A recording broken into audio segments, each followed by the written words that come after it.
Across Nigeria's diverse landscapes, from the rural communities of Jigawa to the urban schools of Abuja, a quiet revolution is led by adolescent girls.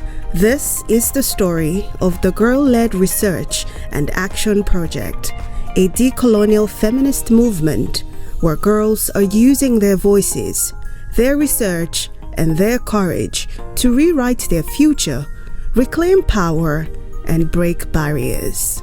Funded by ActionAid UK and implemented in partnership with the Baba Azimi Foundation in Jigawa and the Teenage Network in Abuja, this project is shifting power in real and measurable ways.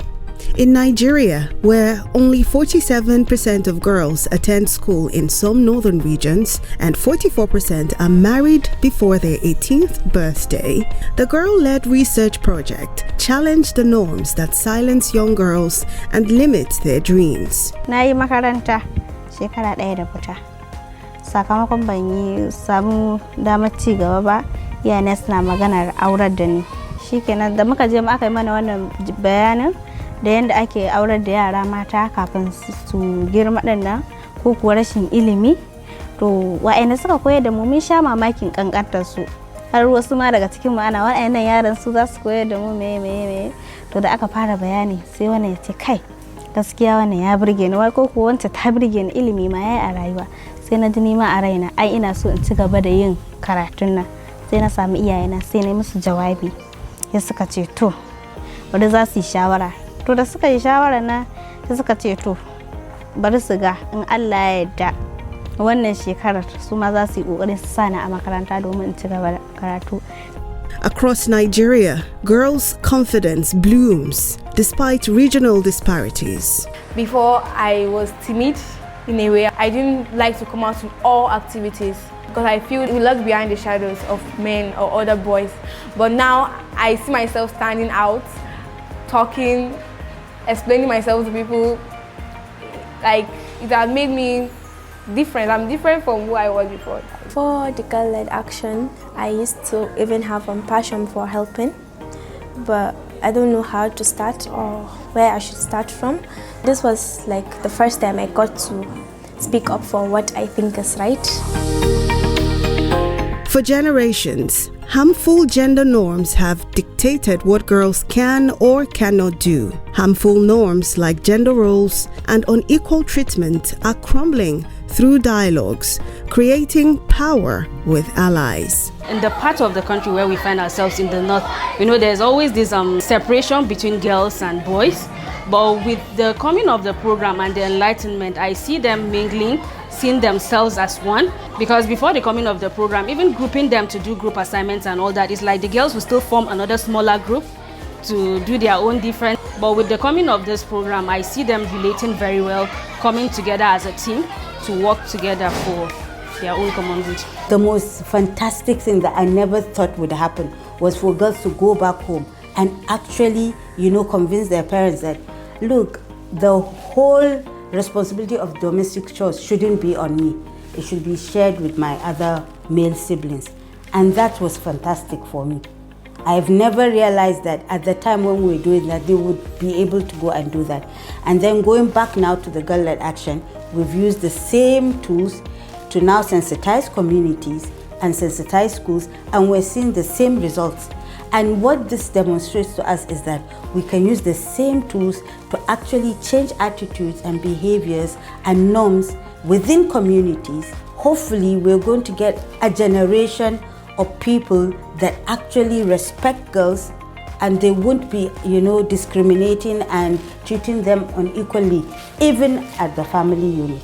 These are not small shifts. They are deep cracks in centuries-old systems. In a country where 52% of women report experiencing domestic violence, girls are showing that conversations can be revolutionary acts of healing. Education and health are the twin pillars of empowerment. Yet, for many Nigerian girls, they remain distant dreams. From Jigawa to Abuja, the project tackled barriers that keep girls out of school, from unpaid labor, early marriages, and period poverty. Before the Girl-Led Action, When it comes to menstrual hygiene, I never actually understood how to take care of myself during my menstruation. Sometimes I miss classes, I miss school because of menstrual cramps. But after the training, I realized that I could take drugs to relieve myself of that pain and come to school like others. When we went to our research in the rural area, they said because of their periods and stuff, like they don't go outside whenever they have that. Even if they have an exams, because of that period, they'll actually miss it. And when I even asked them if they knew anything about pads, like menstrual materials, they said they knew nothing. We talked about how to make a reusable pad, which was actually very catchy and really good. Like, it's impacted a lot of people positively. I got the privilege to learn how to make a reusable pad, and it's amazing. It feels good. Another of my friends taught her younger sister how to make it, and it was really good and helpful. With only 11% of women owning houses and limited access to reproductive health information, menstrual health becomes more than a hygiene issue. It's about rights, agency, and self-worth. By transforming shame into strength, these girls are proving that health education can be a pathway to liberation. Girls are powerful. Girls can do whatever it is they make up their mind to do. So my message to girls out there is, don't be afraid. Every big change starts with one step, and what makes the difference most time is the intentionality. Once you have the good intentions and you are willing to take the required step, you could start with baby steps, but gradually you can make a change. I can only say thank you. Both ActionAid Nigeria and UK, I can only say thank you, because this has been a learning point for me.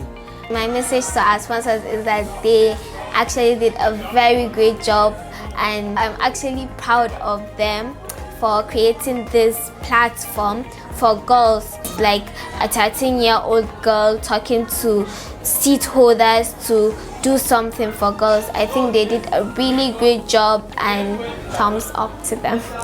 Across Jigawa and the FCT, these girls have proven change is collective, despite 44% child marriage and education gaps. They have moved from being spoken about to being listened to, from being studied to leading the study.